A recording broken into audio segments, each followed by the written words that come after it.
Bonjour, nous sommes de la DP3, découverte professionnalisation nous sommes la DP3, découverte professionnelle des métiers scientifiques, et nous aimerions vous interviewer vu que votre métier est un métier scientifique. D'accord, bonjour. Bonjour. Donc, quel est votre métier? Je suis pneumologue. Quel est votre nom, s'il vous plaît? Vincent Burger. Vous pouvez peler? Quel est votre âge? 27 ans. Merci. Alors, on voudrait savoir combien de temps vous avez étudié? Alors, j'ai pas fini d'étudier, parce que je suis encore considérée comme étudiante, et j'en suis à ma 9e année d'études après le bac. Où est-ce que vous avez étudié? Alors, j'ai étudié à Paris, dans la faculté Paris 6, c'est Université Pierre et Marie Curie. Et après, c'est des études un peu mixtes pour lesquelles on fait un peu une alternance entre l'hôpital et la faculté. D'accord. Quels sont vos diplômes? Alors, mes diplômes actuels, c'est un bac S, le diplôme d'études secondaires du 2e cycle médical et un master 1 pour l'instant. Les difficultés de votre étude, quelles ont été les difficultés de vos études? Alors, difficulté des études, je dirais que c'est quand même des études qui sont très longues, qui sont difficiles parce qu'il faut être assidu et il faut être passionné pour faire ce qu'on fait. Et voilà, c'est surtout dans la longévité de devoir travailler assez longtemps. D'accord. Pourquoi avez-vous choisi ce métier? Alors, j'ai choisi ce métier parce que je dirais que c'est aussi une forme de passion. Mon papa est médecin, donc du coup, il m'a un peu inculqué ça depuis que je suis petite. Et parce que j'avais envie de rendre service aux gens, d'avoir du contact avec les gens et de pouvoir les soigner, leur venir en aide. Est-ce que vous avez un conseil pour réussir? Un conseil pour réussir, il faut être passionné, il faut aimer ce qu'on fait. Sinon, on n'arrive pas, on n'est pas motivé pour faire ce qu'on fait. Quel est le meilleur moment vécu dans votre métier? Meilleur moment vécu, je dirais peut-être que quand les patients te remercient de les avoir soignés et de les avoir guéris, et quand ils sortent de là et qui sont en bonne santé, qui sont sur leurs deux jambes, qui partent, et ben là parfois ils te disent merci, et c'est important aussi de l'entendre de temps en temps. D'accord. On voudrait savoir l'utilité exacte de votre métier.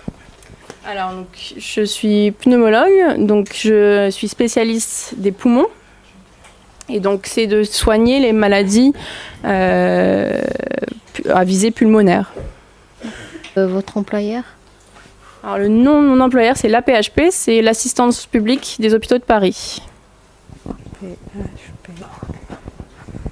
Votre lieu de travail, c'est ici du coup? Donc, je travaille ici, je travaille à l'hôpital Tenon, dans le 20e. Quels sont vos horaires? Alors, c'est des horaires qui sont très variables. Il y a plusieurs... En fait, dans mon travail, il y a plusieurs, on va dire, pôles d'activité. Il y a l'activité quand on travaille en hospitalisation, donc des patients qui sont hospitalisés, qui ont besoin de soins assez urgents et qui restent plusieurs jours pour qu'on fasse les examens ou qu'on fasse le traitement adéquat. Dans ce secteur d'activité, en général, on commence à 8h30, 9h le matin et on finit rarement avant 20h. Il y a également les gardes, c'est-à-dire les travails de nuit. On a une obligation de continuité de soins dans notre métier. Et donc du coup, après notre journée de travail habituelle, parfois on nous demande de rester la nuit aux urgences. Quand les patients viennent consulter pour des motifs urgents, eh bien on les voit la nuit et du coup, auquel cas, on travaille 24 heures de suite. Quelle est l'échelle de votre salaire, si possible? L'échelle de mon salaire, alors quand j'ai commencé l'internat, au bout de 6 ans d'études, je gagnais à peu près 1450 € par mois. Et là, actuellement, c'est mon salaire brut, net, sans les gardes, sans le travail en plus, c'est 1650. D'accord. Quel est votre rôle dans l'équipe professionnelle? Alors, dans l'équipe professionnelle, on a un rôle quand même à part entière. Donc, il n'y a pas que nous qui sommes médecins, bien sûr. Donc, il y a les internes qui sont toujours en formation. Il y a ce qu'on appelle les externes. C'est les étudiants en médecine qui sont un peu... qui commencent leurs études de médecine. Donc, c'est dans les 6 premières années. Moi, j'en suis maintenant à ma 9e. Ensuite, associé à ça, il y a les médecins qui sont titulaires, qui sont diplômés, qui sont des vrais docteurs qui ont passé leur thèse. Et après, il y a des médecins qui sont universitaires, qui ont un rôle de médecin, mais également de formation et de recherche. Nous, notre rôle, c'est d'accueillir les patients quand ils viennent à l'hôpital, d'essayer de comprendre un peu quelles sont leurs maladies, quels sont ce pourquoi ils viennent, quel est le problème, et de traiter ce problème. Quels sont les outils utilisés?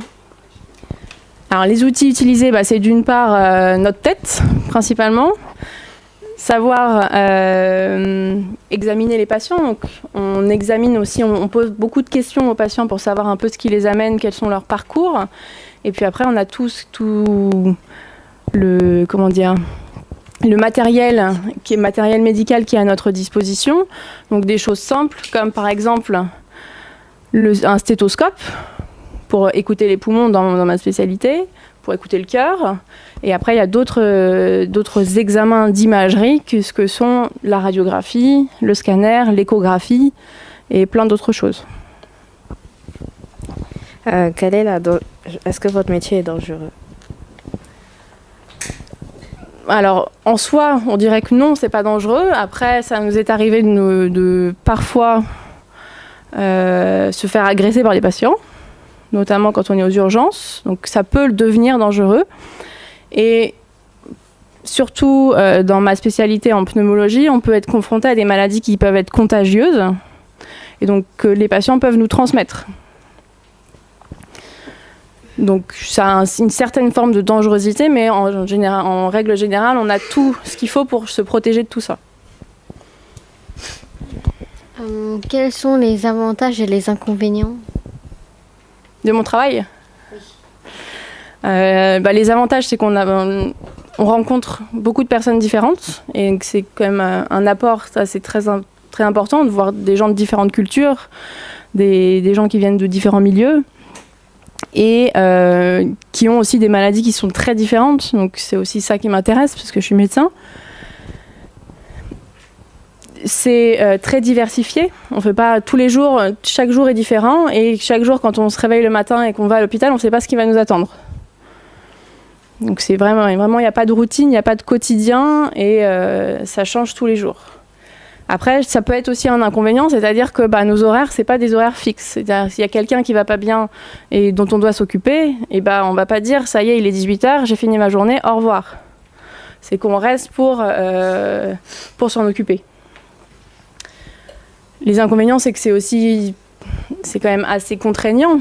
C'est des gros horaires, c'est une grosse charge de travail. C'est aussi parfois dur psychologiquement de voir les patients qui souffrent, de voir les patients qui sont malades, mais c'est aussi très enrichissant. Quelle est la difficulté de votre métier? Alors, la difficulté, comment dire, dans un sens, j'ai quand même une sécurité de l'emploi parce que je vois qu'il y a écrit chômage. J'ai une sécurité de l'emploi, c'est dans le sens où rares sont les personnes du corps médical qui pointent au chômage. Après, pareil, toute la difficulté, c'est l'interaction avec les personnes. Donc, on a plus ou moins une bonne réceptibilité des gens qui sont tout à fait enjoués à l'idée de nous parler, de nous répondre à nos questions. Il y en a où on les embête complètement et nous, tout ce qu'ils veulent, c'est qu'on leur donne un médicament et qu'ils puissent partir. Donc c'est vrai que parfois ça peut être un peu compliqué, c'est le contact avec les gens qui est totalement différent d'une personne à l'autre. Donc est-ce que votre métier est accessible? Accessible? Qu'est-ce que ça veut dire accessible? Au niveau du chômage, par exemple. Bah, il n'y a pas de chômage. Enfin, il y a rarement de chômage. C'est possible, mais c'est rare. Donc, on est sûr d'avoir un travail à la sortie, on va dire. Alors, merci pour votre attention. C'était...